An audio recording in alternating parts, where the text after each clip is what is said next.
Hi there! Today we're going to talk about one of the things that I know can be a bit overwhelming when you first start out with Facebook ads, and that is how to target your ads, how to make sure that you get your content, whatever that is that you want to amplify using Facebook ads, how you get it in front of the right people for you.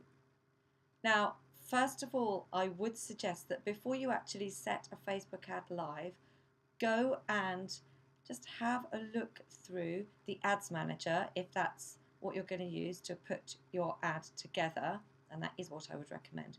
Go and have a look through the ads manager, specifically browse through the targeting options so that you get a feel for what's actually available and you can decide who you're going to target with your ad before you're actually in the middle of setting it all up, because there's nothing worse than getting bits and pieces together and starting to put it all together and then maybe getting stuck at the targeting stage because you haven't thought it through beforehand. So think it through and have a browse through the ads manager so that you know what it is you're going to be doing when you actually go live.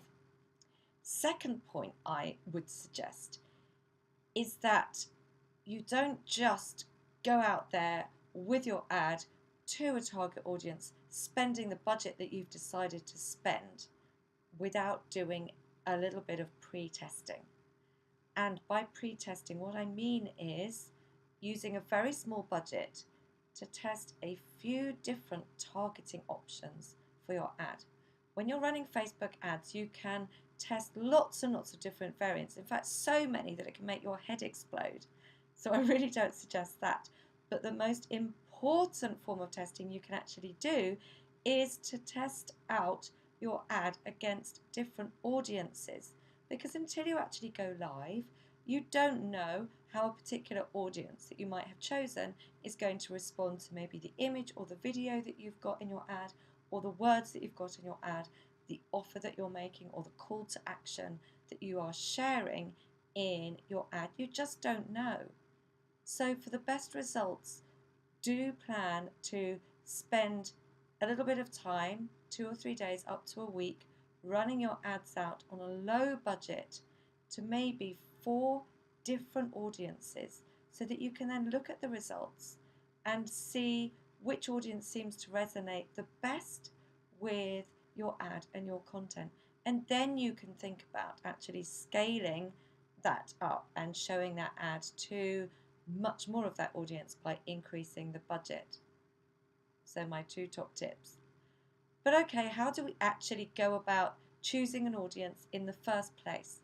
Well, Facebook has got a massive array of different filters for us to use to actually pick out the people to show our content or our ad to, and to not show it to the other 98% of the people who are on Facebook.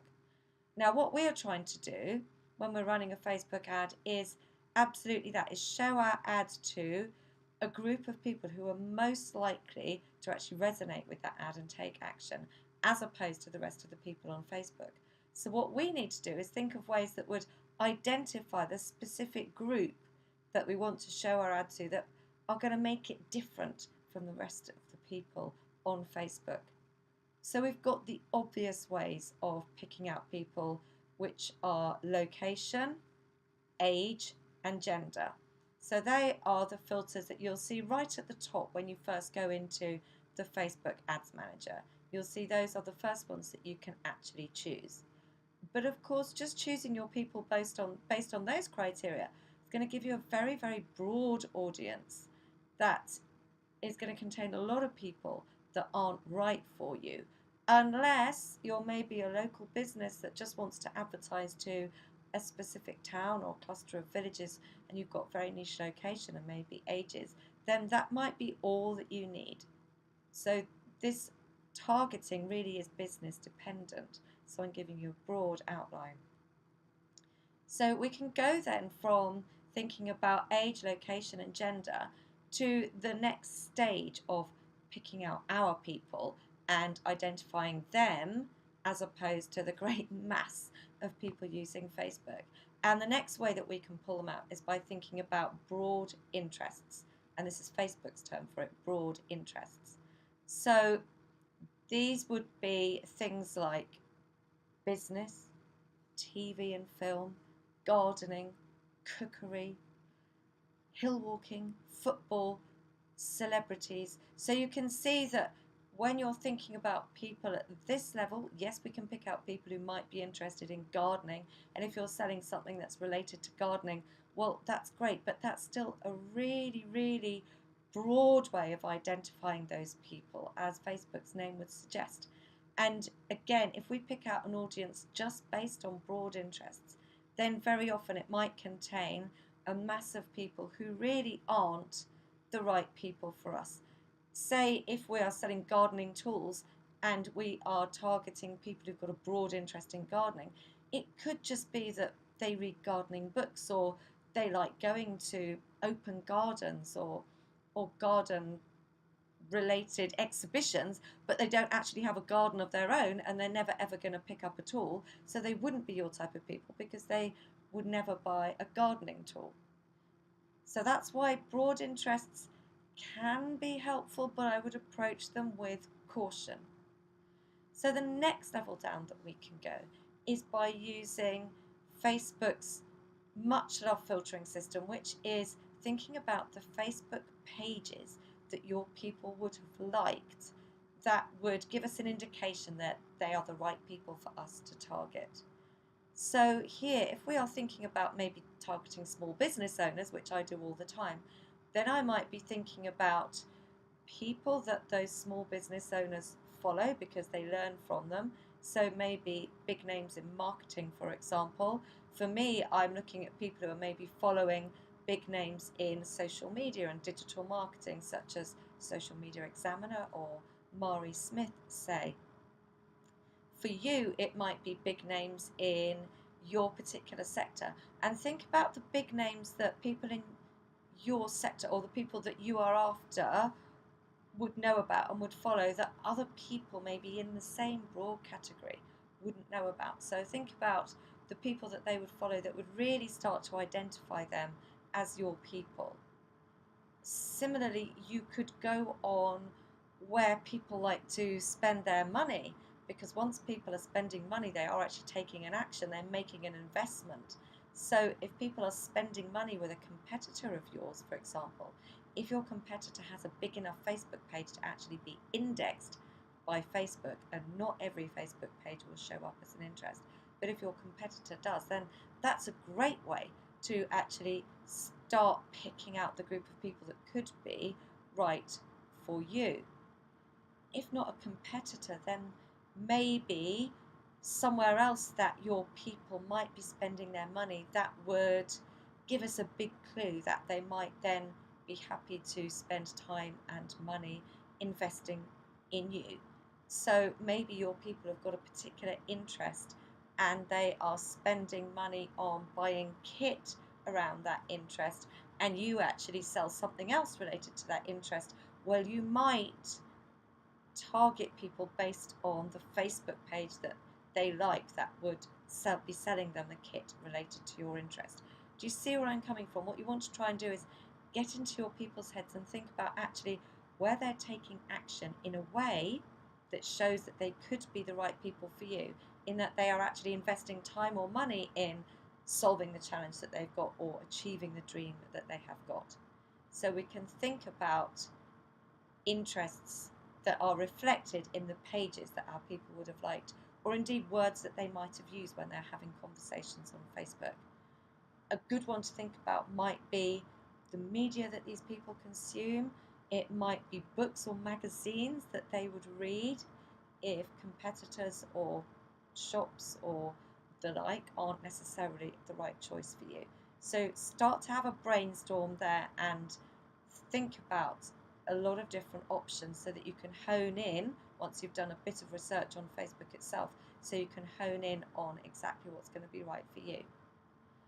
The other filters that Facebook give us to use are called behaviours and demographics, and we can really start to hone our audience using these particular filters, because they give us the option to target people based on, for example, their job description or their employer, maybe the university that they went to or the training that they've done.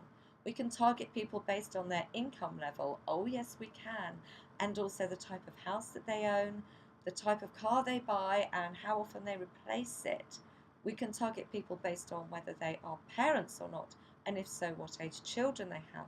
We can target people based on whether they're engaged or married or even maybe widowed or divorced. So there are all sorts of options here that can really start to get very exciting depending on the business that you're in and the people that you want to target.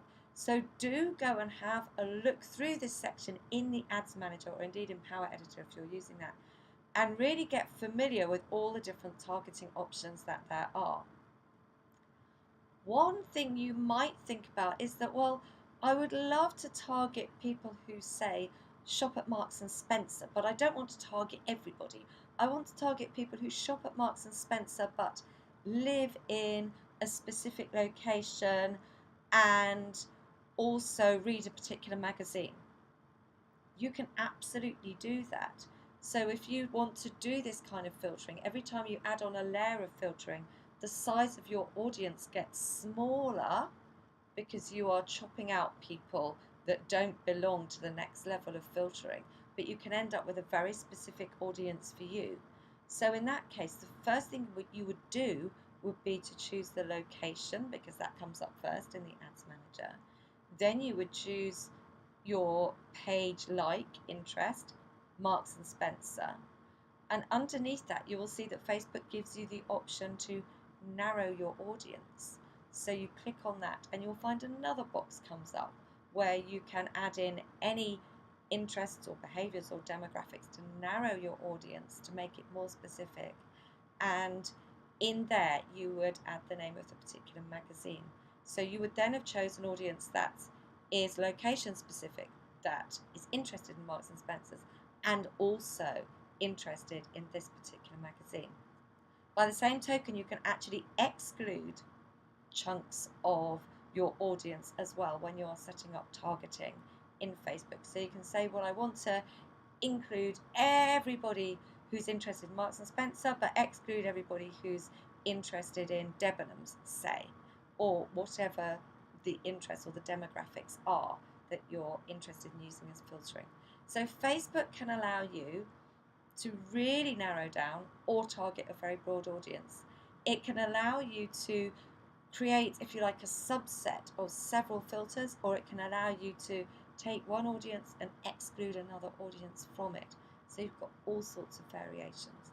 And that's why it really pays to plan out how you want to target your ads, and also then test your ad against 3 or 4 different audience groupings before you go live with your Facebook ads in anger. So I really hope that that has helped give you an overview of the amazing ways that Facebook allows us to pick out exactly the right people for us using its targeting options. I'll be talking more about how to actually set your Facebook ads up in my upcoming videos, but if you've got any questions, then please don't hesitate to ask. I would love to be able to help you by answering them.